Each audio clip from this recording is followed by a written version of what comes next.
You're listening to theoutdoorstation.co.uk.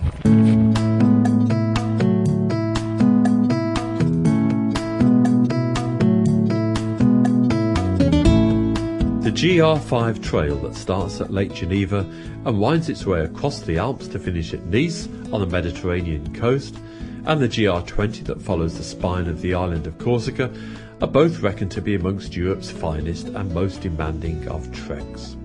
Paddy Dillon has written the Cicerone guides to both of these walks. His guide to the GR20 has been a bestseller for some time now, and for 2008 he's produced a completely new guide to the GR5. I sat down to talk to Paddy about both of these walks and to consider how an intrepid traveller might put the two of them together to create a quite unique back-to-back trekking experience. But first we turn to the GR5. Paddy, the GR5 sounds like a fascinating walk. I think it's one of the best walks in the world, without a doubt, and it's the sort of walk that, despite it having a reputation as being a transalpine walk, is within the capability of almost anyone who is capable of walking a weekend. Okay, so vital statistics. I mean, how long is the trail? Depends, because there are so many variant routes along the way, and that's one of the things about the trails. You have to decide which way you're going from time to time, but you'll probably say you're going to be walking for 400 to 450 miles. Depending on the choice of route, and that's going to take you in the region of about 4 or 5 weeks. Okay, and it starts exactly where? There are two separate starting points on the southern shore of Lac Le Mans near Geneva. So the route starts either at Thonon-les-Bains or at Saint-Gingolph, and the finishing point is Nice, although there is an alternative route that would take you to Menton. And by and large, the route switches between France and Italy as it wanders down towards the coast. It's almost entirely in France, but there's one point where you go into Switzerland for about 3 or 4 hours, and another point where you have an option of going into Italy for about an hour.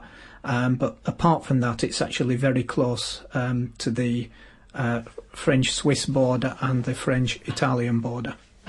Now, this is obviously a footpath through some very, very dramatic and some very, very beautiful European countryside. But what for you was what struck you as being the spirit of that walk? I think just the idea that you're walking all the way through the Alps, that you're actually starting down on a lake shore, and from the very point you start, you're actually climbing, and then at the end of it all, whether it be 4 or 5 weeks or whatever, you're coming down to the Mediterranean shore, and you're absolutely certain at that point that that's the finish.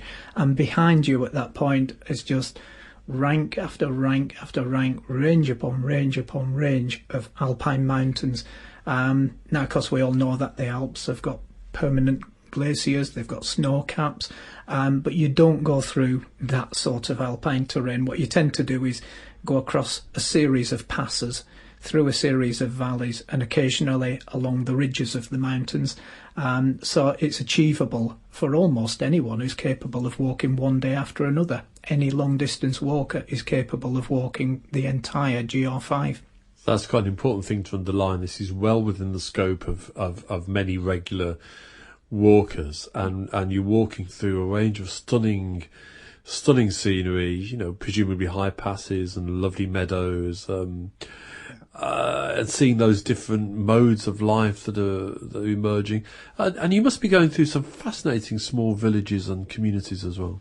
Yeah, that's one of the great things about travel anywhere, is going to places, meeting local people, eating local foods, and staying with local people and other people who are travelling the same way as yourself.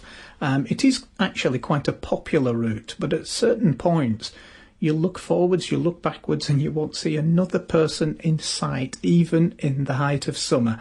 And then all of a sudden there'll be crowds of them. So it's very varied in that respect. I think anyone who is careful about when they start and when they finish will get the best of the summer weather. It really only has a sort of a window of opportunity of about 3 months. You're looking at July, August and September as being the best months to walk the GR5. If you try and walk it in June, you may find some late snow. If you try and walk it any later than September, you're going to run into the first snows of winter. But even in the middle of summer, there is bound to be a day when snow falls, but it shouldn't be serious snow. But it's not ice axe and crampons type snow, it's just snow that you have to wade through, and then 2 days later it's all melted. But by and large you get good weather, it's good walking terrain, and all the facilities are there in terms of food, drink and accommodation, that anybody should be able to walk it without a problem. And while you get good weather, I mean, one of the nice things about being up in the mountains in the summer is that the evenings are cool and crisp, aren't they? It's none of that stifling heat that you get down on the floor of the Med. No. Once you get to the Mediterranean, probably the first thing most people will want to do in the middle of August is flee the place.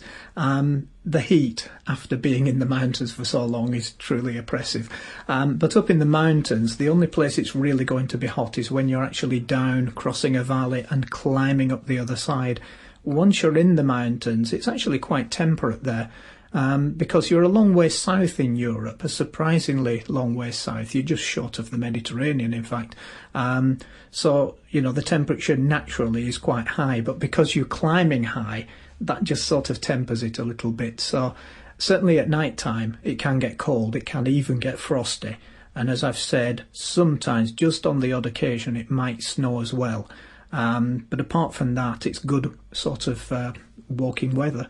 Now, the Alps, of course, has an important place in the heart of certainly any European who's interested in mountains, because in a sense it's defined our experience of exploring mountains. And if you look through the literature of alpine exploration, one of the things that always strikes me is the hospitality of those small villages. And do we still find that today? Definitely. You'll find that the mountain refuges, which is, the best place to stay, they're run by families more often than not. Now, you have some of them are run by the Club Alpin Français. You have others which are run by a farming family, or just a family that, decided they're going to open their house and develop it as a refuge. But then apart from that, you'll have all the little hotels and the big hotels, and depends where you want to stay. If you want to stay down in the valleys, you'll be in a hotel. If you want to stay up in the mountains, you'll be in a refuge. If you want to camp, that's the only thing you need to be aware of, is the French aren't really big into camping in the mountains. They like their big family campsites where you take the huge frame tent and drive the car in. But there's not that many mountain campsites, but there are a few opportunities just to sneak a little tent in and camp wild in some areas. But you do need to be careful about those areas. So anyone who's thinking of taking full backpacking kit should pack very, very light, because they won't always have the opportunity to use the tent. So no point carrying something too heavy if you're not going to use it that much. I think that's an important point to make, because if you, certainly the Pyrenees is a mountain range that lends itself probably better to wild camping and that kind of backpacking. Well, one of the joys about a trail like the Alps is that you can do it very lightweight with a very light pack. You carry very little with you, do you, on these trails? That's right. I think, what I say in my guidebook is that the only thing you really need in your backpack when you go walking the GR5 is your normal kit that you would take for a one-day walk, say in the Lake District, plus a change of clothing. I really don't think you need any more than that. But if you want to put in a tent, a sleeping bag, a stove, you might as well make sure it's the lightest possible tent, sleeping bag and stove, because you won't be using it that much, and you'll still have to carry it over all those passes. And when you have to climb 1,000 or 1,500 or even 2,000 metres in a day, every little bit of extra weight counts, and you feel it on your back. Yeah, I've certainly done it, and it's certainly I'd recommend looking at doing it with a kind of a lightweight system. Now, you mentioned the refuges there. Now, people that haven't explored European refuges and maybe think to the youth hostels we have here or something, they're a great joy, aren't they? They're certainly not places to be avoided. And one of the things that I think is most fascinating about them is how, a walk through one of these trails using these refuges can be really an international experience, can't it? You meet people from all over the world.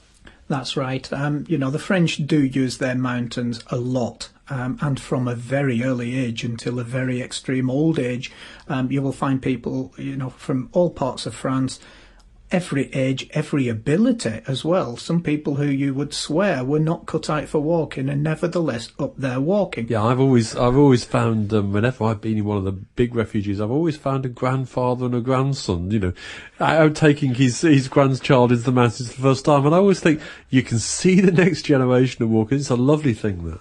That's right, and that's what the French are excellent at in their own mountains. But they are joined by people from Britain, people from Germany, people from the Netherlands, and every other country you care to name. They're all there in the mountains, all enjoying themselves. And when it comes to refuge life, they're all in the refuges. So you can expect when you turn up at the refuge, even if you just turn up on your own, the likelihood is that there will be someone else of your nationality there. That's vastly increased if you're French, but if you're British, there's probably another Brit in there somewhere. But then once everybody settles down, you're all sort of basically living a communal life there. It's unisex sleeping in dormitories, communal eating, which can be a bit of a drawback if you don't speak French and you're on your own. You're going to have to learn some French very quickly, because French mealtime conversation is an art unto itself. It is absolutely manic. They'll talk about every subject under the sun and at great speed. And the thing is, if you don't join in, you will be ignored after 5 minutes.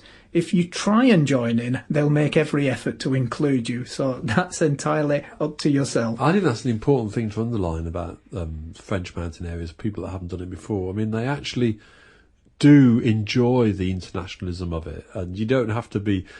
French doesn't have to be particularly brilliant, but they really like the effort and the try, and you do that and they'll accommodate you and they'll be wonderfully hospitable people.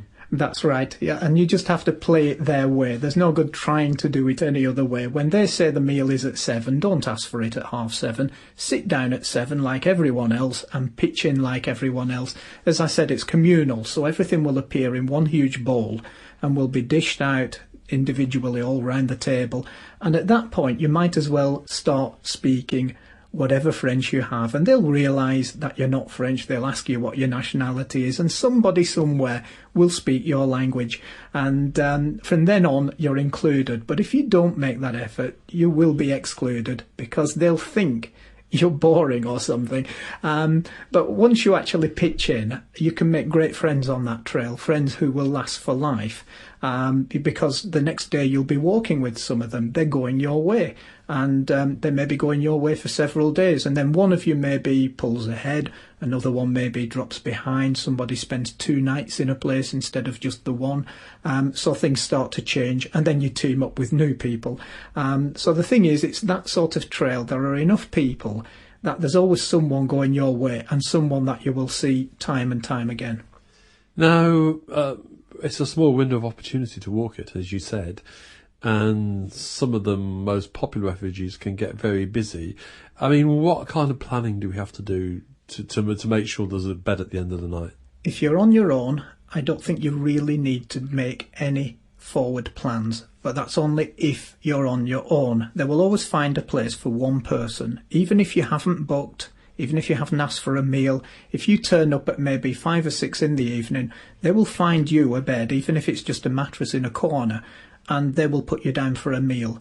But if there are 2 or 3 of you or 4 of you, you would be pushing your luck. And at that point, what I would say is, don't book more than 2 or 3 nights ahead, because all you need is one whopping great thunderstorm that completely throws your plans, or a sudden dump of snow on a high pass that makes it impassable for one day. That all your future plans are sort of knocked asunder. And if you can't pick up the threads, then you're going to have to phone ahead, cancelling everything and rebooking everything. I always work on the assumption, when I'm travelling entirely on my own, that there's always someone who doesn't show up anyway, so I get their bed. It's as simple as that. But when there are 3 or 4 of you, it's much more difficult to accommodate you. But I find that if you just book 2 or 3 nights ahead, then you're covered for those nights. But don't book anything more than a week, because there's no guarantee you'll actually stick to your intended schedule, and you do need to give yourself that flexibility. If something is actually harder than you imagined, if the weather plays against you, or if you suddenly get ahead of yourself, you need the flexibility to be able to just, make plans on the hoof.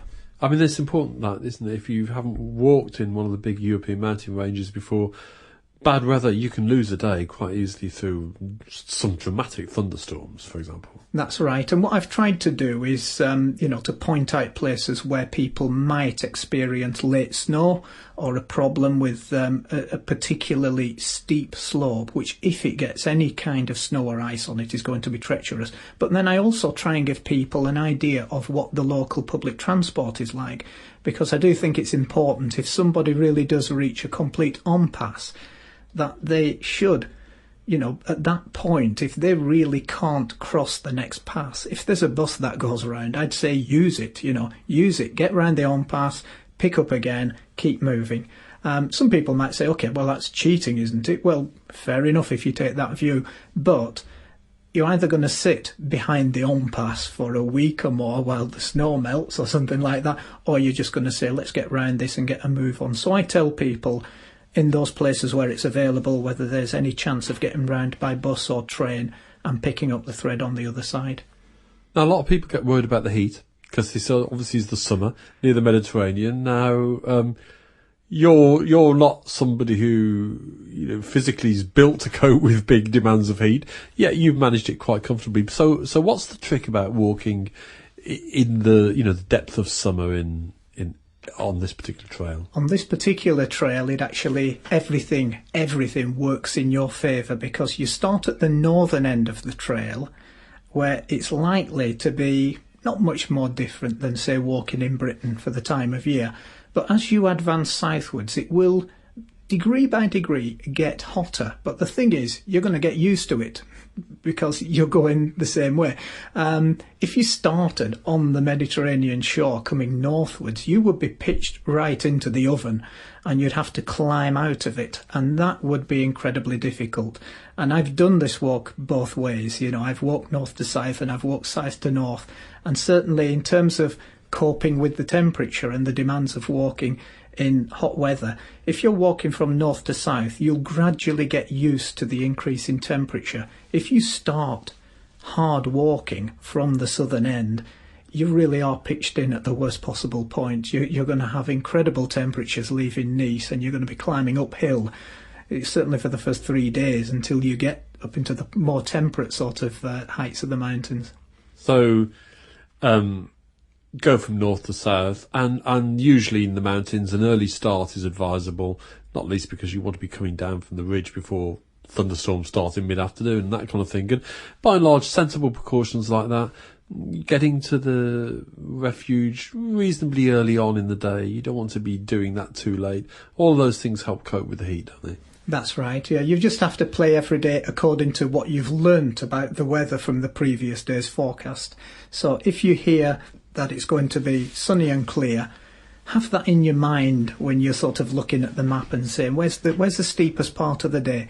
My goodness, it's right when it's the hottest part of the day. Okay, we know we have to take it easy. Or you might look at your map and look at the weather forecast and say, when did they say it was going to be thundering? About 3 o'clock? Let's make sure we're at the refuge by 3, 2:30 if we can. And just build everything around what you hear along the way. That's the great thing about the refuges, is they do post the what they call the météo, the weather forecast. And if you don't understand it in French, if you don't know the basic terms, ask for an explanation, because somebody will just tell you what's actually going to be happening. I was lucky when I researched the guidebook in that I spent 10 weeks walking the route both ways, plus all its variants and alternatives. And out of 10 weeks, I had 9 weeks of wall-to-wall sunshine and blue skies and not a puff of cloud available. And I don't ever expect to see a season like that in the Alps ever again. Yes, it sounds fantastic. And of course, like all long-distance trails, you have that, what feels like a real privileged experience of walking through a changing landscape. Yeah, 1 minute you literally can be climbing over one mountain pass after another, and then maybe on another day it's just a gradual ascent or descent through a forested valley, and then all of a sudden there'll be a wonderfully historic and interesting town like Briançon right in the middle of the Alps, just begging to be given a whole day unto itself just to explore. I think that's an important point, isn't it? Give yourself time to have a rest day, a day off, look at some of the local culture, the local history, and these trails are not places to kill yourself or to pretend you're on SAS manoeuvres. What's really lovely about the refuges is that you can amble in at 3 o'clock and there's a fresh, cool beer waiting for you and that kind of thing. It's all part of the experience. That's right. I mean, half of the fun seems to be just sitting out on a sunny terrace, sinking a couple of cold drinks, having a snack, and chatting with other people. Most of them, as I've said before, are going your way, but some of them will just be out on shorter walks, and they just take the advantage of having a meal at the refuge and then go off to finish their walk elsewhere. But then the other thing would be about the food. Don't be afraid to be adventurous with the food. Quite often you won't be given a choice at the refuge. The meal will just be plonked in front of you and your job is to eat it. Out of 10 weeks, I think I only ever got the same dish twice. That was the sheer variety of food available. It was never the same thing twice, except on those 2 occasions. It was just incredible. Half the time I had no idea what the dish was or what it was called, but it was all good, filling stuff. And I treat that side of it as, as of equal importance to the scenery and everything else. Absolutely right. I'm still there in my mind, sitting on that terrace. I'm going to be there soon. Now, your books are famous for their attention to detail in terms of accommodation, access points, alternatives, how to get off if you're not feeling well, that kind of thing. Presumably that level of detail is in the GR5 guide. It's all in there, yes, and I give all the alternatives as much detail as I do to the main route. So if you decide, well, okay, that's the main route, but I think I'll try the high-level alternative, I don't just give you like a skimpy little overview. I give you the full same amount of detail of the alternative that you will be getting on the main route. And from time to time, the variations are really quite significant. Sometimes you might just have a choice of going one way for an hour and joining up with the main route again. At other times you may be gone for 4 or 5 days before you come back onto the main route. So that is just how varied some of the alternatives are. 4 or 5 days, that's a long distance walk in its own right.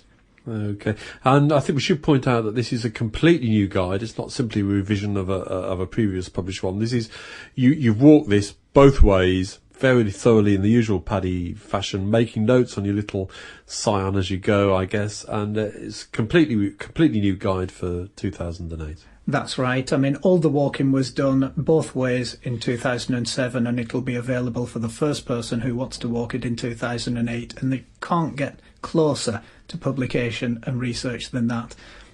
So, go out and buy the GR5 guide, but we're not finished yet, because one of the things we were discussing earlier on, which I must admit I'd never thought about before, is how if you were a real glutton for punishment or up for a real challenge, you could do the GR5, end in Nice, nip on the ferry to Corsica, and there you've got the GR20. Now, of course, we know you well for the GR20, which for many people is the kind of ultimate walk that they aim at, or they worry about whether they can do it or not. So if we may, let's spend a little bit of time talking about the GR20. Very different walking, I guess, in some senses from the GR5. That's right. The GR20 has a reputation that precedes it. Almost everything you find written about the GR20 says remarkable things about how tough it is. It has the reputation of being the toughest waymarked trail in the whole of Europe. So if you followed any waymarked trail at all, then the GR20, by definition, must be tougher than that. But I would also say if you've followed the GR5 all the way through the Alps, you've probably proved yourself more than capable of coping with that extra toughness and walking the GR20 in addition. There would be no problem. The main thing about the GR20 is take it slow and steady and have a good head for heights. If you got all that, you can walk the GR20. Now, some of the GR20 is much more exposed, but not particularly dangerous if you're careful and take your time. I mean, there are some bits where there are kind of metal ladders built into rock faces, but they're not that big, are they? No. I think, there's only one place where there is actually a metal ladder, and if I remember rightly, it has 8 rungs on it, which is a lot less than you get on a step ladder most times. And that's all there is in terms of just the one ladder. And all that does is it means you don't have to reach above your head and hoist yourself up a cliff face. Apart from that, the only other aids you will get are 3 lengths of chain in the same place, and in other places a couple of lengths of cable. But most of the time, even though you would look at the rock and say, there is no way I can get up that, the route is so finely tuned and so, intricately engineered that you do actually find yourself going up it. The wonderful thing is it's a very, very coarse granite most of the time, and your feet, your soles just stick to it. And so you can actually cope with quite severe steepness because your feet will actually stick to the rock, and all the little holds you need, all the little wrinkles in the rock are just there in the right place to allow you to sort of scamper your way up. And providing you have that head for heights, there would be no problem with most people being able to cope with that walk. The things that would make it absolutely impossible would be even the slightest amount of ice on some of those rocks, because you would not be able to stay on them. If it was very thin ice, crampons would be useless and your boot soles simply would not stick. So it's one of these walks you can only really do in the summer. It's not a winter walk. Now, I know a lot of people thinking about some of the European trails where they see the ladders and the Via Ferrata, and I start to get a bit worried about that. But as you pointed out there, my experience of it has always been, actually, you can read the guidebook the night before and think, oh, this is difficult. But actually, when you're there, you really don't notice. It's kind of quite intuitive to go up and hold that little rail or whatever. It's really not something for people to worry too much about. And as long as you've got a reasonable head for heights, you should be okay. That's right. The worst place of all, the part that people worry about the most of all, if you're walking from north to south, occurs on day 4 in what's known as the Cirque de la Solitude. And this is like a rugged gully, an immense rugged gully. You go down it hand over hand on a chain, and then you suddenly realise if you don't use the chain, there's actually get better purchase just holding on to the rock. So down you go, and then it's a boulder scree, and then there's this little ladder with the 8 rungs on it, and then another great snaking chain going up the other side. I've been through that place now 3 times, and each time I've become more blasé about it. Now, it's not a place you could just write off as being easy and a doddle. It's not. You have to watch every step. But on my 3rd walk through it, I decided that I would not handle a single chain, that I would just go through with walking poles or grappling with my hands. And the only thing I touched in the way of aids was the ladder with 8 rungs on it. But I didn't need to touch a single chain. So the chains are there if you want them, but half the time, they're just not necessary. They're just there as a confidence builder. Now, we've talked about refuges on this walk, and obviously they're there, but this is different terrain to the GR5, isn't it? And I seem to remember the last time we talked about Corsica, you were saying this is one trail where it's recommended that you do take a small tent with you. That's right. The refuges are actually very small and very basic. They're not like the standard alpine refuges. You'll find some refuges only have 12 or 15 beds, and yet there can be 200 or 300 people on a peak summer weekend heading for those refuges. Look at it quite simply. The maths doesn't add up. Just assume you're not going to get a bed and you'll be fine. If you assume you're not going to get a bed, then you cover yourself by taking a small lightweight tent and a lightweight sleeping bag. It's actually quite hot in Corsica most of the time. The nights are never too cold compared to, say, the Alps. So you will find that very lightweight tent and sleeping bag is not going to add more than 2 kilos to your pack. It's going to be less than that. But you are covered then for not getting into a refuge. You can still have your meal at the refuge, so you don't need to carry any food. But you will probably, in all probability, in the peak summer, and especially at weekends, you will not get a bed, and there's no point busting your guts to try and be the first person there, because that means starting in the dark. It means moving at great speed through terrain where you really need to be taking things very, very carefully. And so if you just assume you're not going to get a bed and you pack a lightweight sleeping bag and tent, then you are okay. You know, hang everyone else, you're okay. And once you get there, if there's a bed available, it's yours. If not, you're camping, and you're ready to camp as well. But we don't need to carry a great deal of weight with us. We don't need to carry a lot of food and a lot of the ancillary equipment. I mean, I remember you showing me the pack that you walked the GR20 with last year. It wasn't much bigger than most people's day pack. So even packing a small tent, we're deliberately going light. There's no point in trying to lug huge loads around. No. When the GR20 first opened, I think you had to carry food for the first 9 or 10 days. There was absolutely nowhere you could resupply. So you had to carry all that food. 9 or 10 days worth of food is a huge amount. And, people just used to flake out on the route, give up dehydrated, have to take an easy way down and just literally abandon the walk.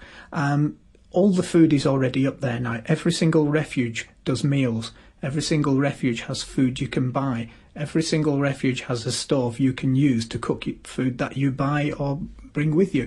So there's no point carrying food if it's already up there. I'd just say pay the extra euros that it costs to have it brought up on muleback in a Land Rover or dropped from a helicopter, and make life easy for yourself. Yeah, make the refugees work for you. Yes, Yeah. you're enjoying your holiday and your walk after all. Let alone, it's not an SAS romp over the Brecon Beacons, is it? It's you're there to enjoy it.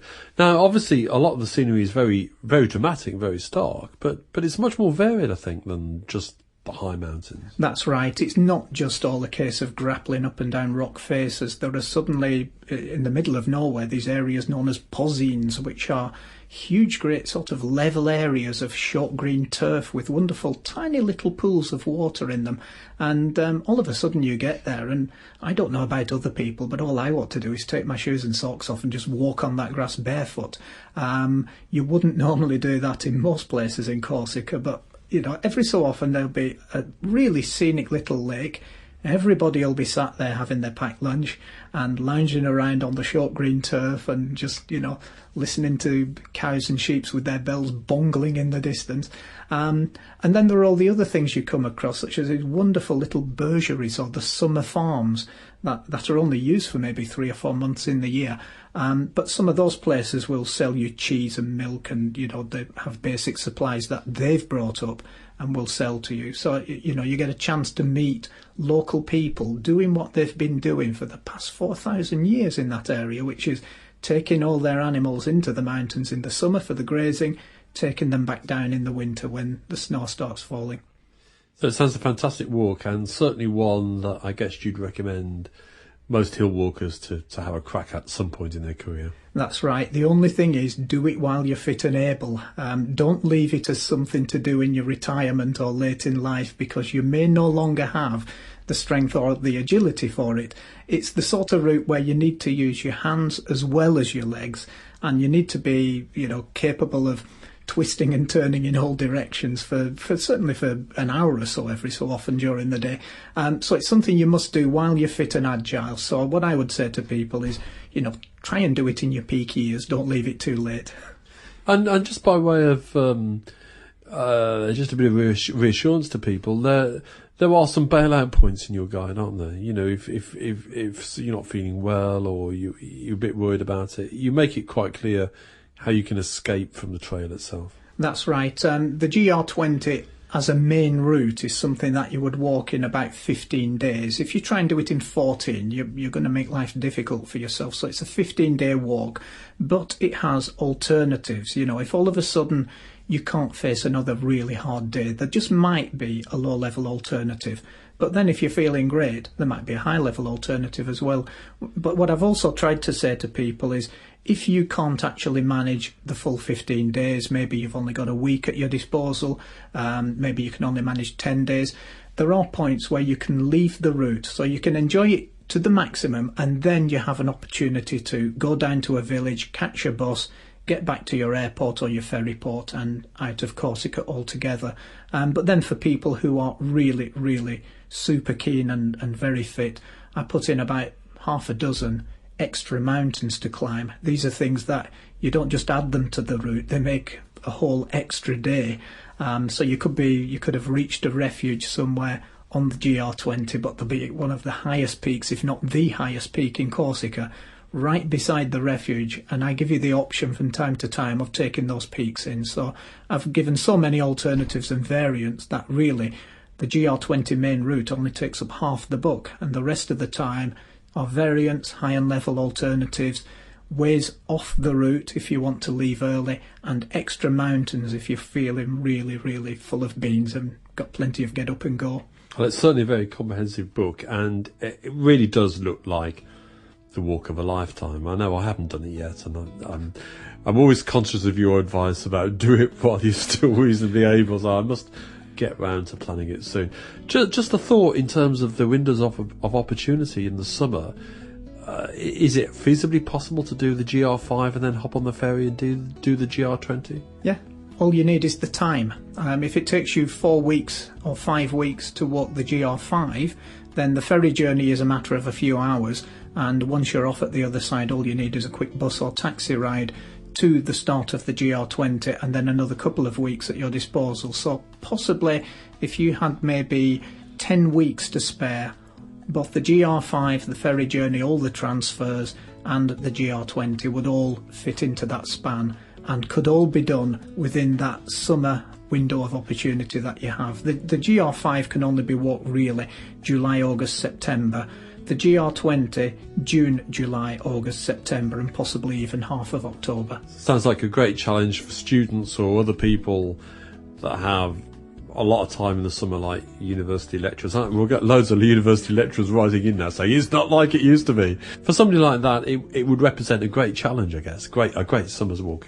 Definitely. If you can walk the whole of the GR5, then I say you're quite capable of walking the whole of the GR20 straight afterwards as well. The one would naturally lead into the other.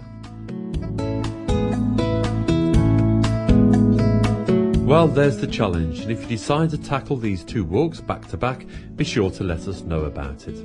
We've been talking about Paddy Dillon's guides to the GR5 trail and to the GR20 in Corsica. You can find out more about these guides and others from Paddy by visiting www.cicerone.co.uk, and both guides are available either directly from Cicerone or from good bookshops everywhere.